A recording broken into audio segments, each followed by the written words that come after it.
Anna Kasparian has announced that she's done with Democrats and the left. And if you don't know who Anna Kasparian is, then this will really shock you.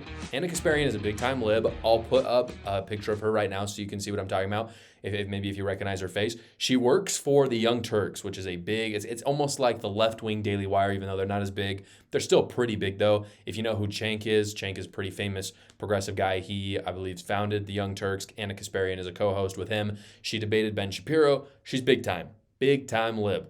And she has come out and essentially said she's sick of the left. As conservatives, we're like, yeah, no, duh. But for someone, again, if you've ever followed her, for someone as left-wing as her, to hear this, it's actually quite shocking. So she just came out with a new op-ed on why she's done with them. I want to show you guys some of it and kind of break it down and talk about why other people on the left, I'm talking RFK Jr., Elon Musk, people like that are kind of waking up. But to be clear, I do have to say this. I just talked about Elon Musk and RFK Jr. Those guys are moderates, right? People I don't necessarily disagree with, or I don't necessarily agree with a lot of their policy, but they're kind of middle left, right? Anna Kasparian self-identified as progressive, like far left. So this isn't like even RFK Jr. and Elon Musk are kind of understatements. This is a really big deal that she's coming out like this. I'm just going to read a little bit of what she said, kind of the most important parts. This part I thought was really interesting. She starts off and says this: "It all felt righteous at first, but eventually the tactics deployed to fight Trump became repetitive, boring, and ultimately fruitless. Polling shows that he's increased his support among Black and Latino voters, despite wall-to-wall coverage on his unsavory, racist, or bigoted remarks." Absolutely true. And I skipped a little bit about this at the beginning, but she's realizing that the left is, because of Donald Trump, it's just become an anti-Trump group of people. They don't even have their own vision.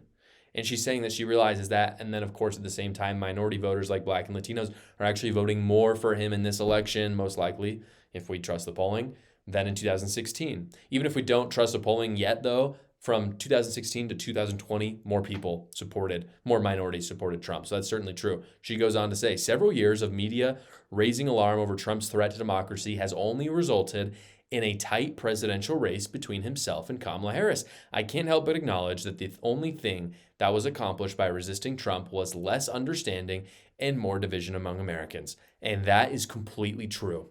It turns out, guys, that if you go out and you say that half the country are deplorables and a threat to democracy, it doesn't bring unity. And for your average person, again, if you're out there and you're thinking to yourself, I don't want unity, I disagree with you. I really do. The reason why I talk about my opinion is because I think it's good to speak truth, but I really don't try to do it in an inflammatory way.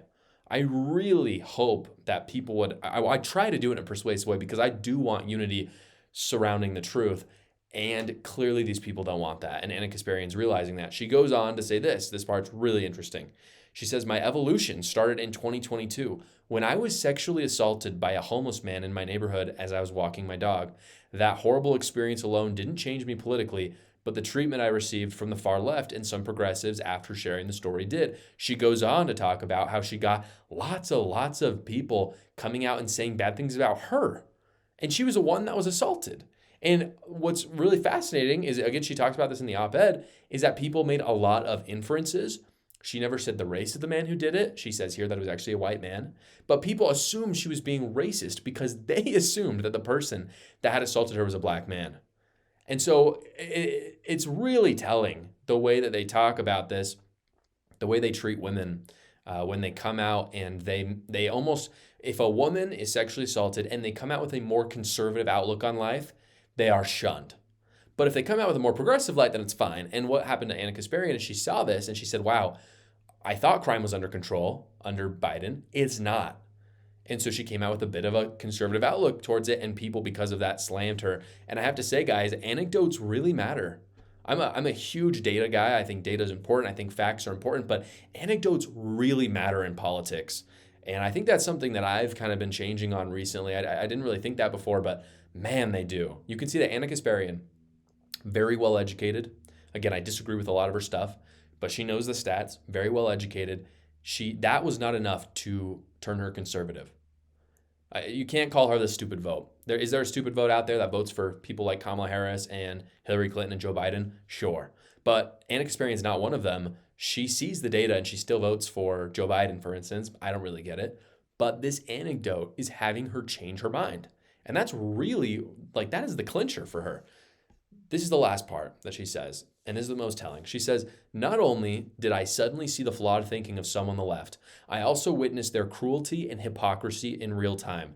These terrible traits that I had associated solely with my political opponents were obviously not exclusive to their tribe.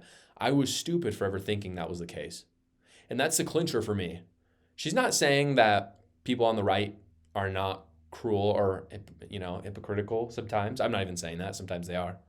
But she's saying that I had never considered that my group was unholy. She was part of the cult this whole time. I wrote about it in a book right there. The leftist cult is strong.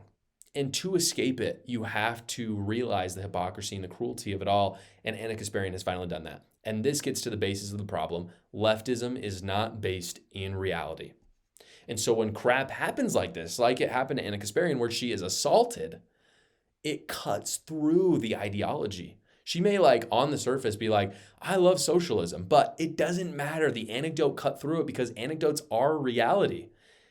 And leftism can pretend it's reality, but it's not. And so believe me, reality will win every time. And eventually I think everyone's going to have this wake up moment. Even us on the right sometimes, the right is a big spectrum. At the end of the day, reality is reality. Do I think reality is right wing? I don't know. I guess so. I do think conservatism is true. But does that mean that everybody on the right at all times is perfectly in line with reality? No, of course not. And so all of us, I think, will have moments with reality. We'll have that wake up moment and realize politics is deeper than just simply saying I'm on the right or I'm on the left.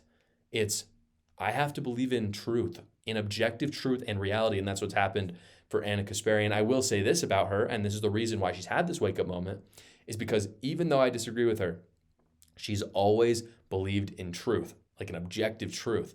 We've disagreed on what that truth is, but that is the prerequisite for having that wake up moment, because if you don't believe in objective truth, then how would you ever believe that anecdote or that reality that you're seeing even matters?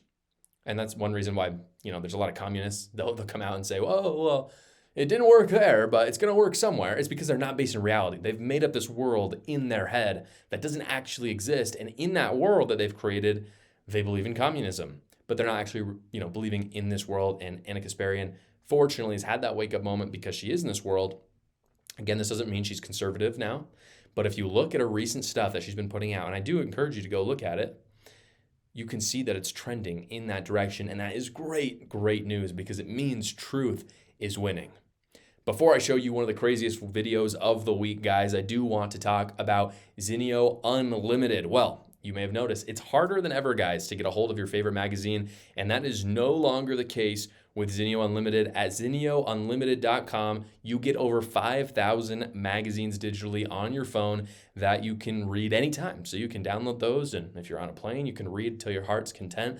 My link in the description below will get you there. You can get a 30-day free trial so that you can try it out. Or if you're like me, you prefer an app, they also have that as well. You can simply search Zinio Unlimited on iOS or Android and still get that 30-day free trial on the app, again, with over 5,000 digital magazines. Thank you so much for watching, everybody. Please go down below, comment, like, and subscribe, and watch another video.